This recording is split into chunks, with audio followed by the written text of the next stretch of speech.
Pour le sujet qui va suivre, ne vous fiez pas au temps qu'il fait aujourd'hui, car oui, les Alpes manquent déjà d'eau, plus précisément de neige. On a quasiment un mois d'avance sur la fonte des neiges. Et pour en parler avec nous, Françoise Vimeux.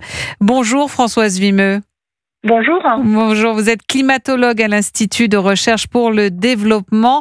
Alors dites-nous, le dérèglement climatique, la hausse des températures, on a de quoi malheureusement s'inquiéter.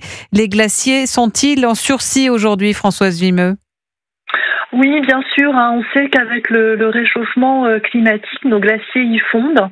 Et on sait par exemple que lorsque l'on aura atteint un réchauffement de 1,5 degré par rapport à l'ère pré-industrielle, donc d'ici quelques années, c'est dans les Alpes, près de 85% des masses glaciaires qui auront disparu.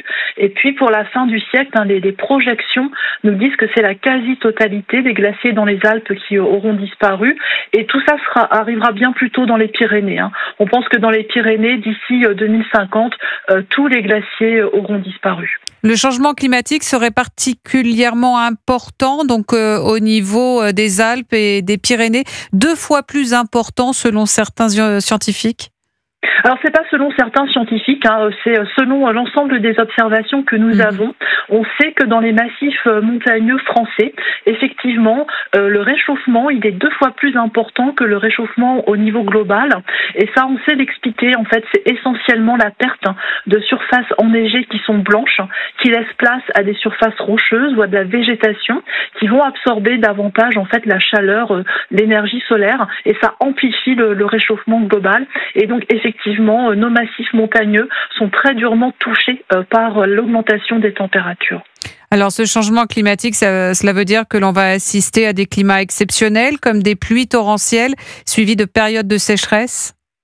Exactement. On sait que dans un climat plus chaud, l'alternance de périodes très humides et de périodes très sèches va augmenter. On l'a vu d'ailleurs cette année sur notre territoire, un printemps particulièrement pluvieux, une végétation qui s'est beaucoup développée, et puis un début d'été très chaud, très sec.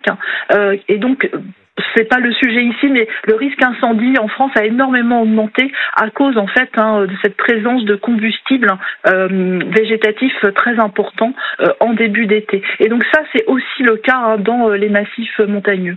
Bien, merci beaucoup. Un scénario, malheureusement, pour l'instant, qu'on espère voir différent dans les prochaines années. Mais pour l'instant, c'est le scénario qui est établi. Merci beaucoup, Françoise Vimeux. Vous êtes climatologue à l'Institut de recherche pour le développement. Merci d'avoir été en direct sur Europe 1. Je vous souhaite une très bonne journée.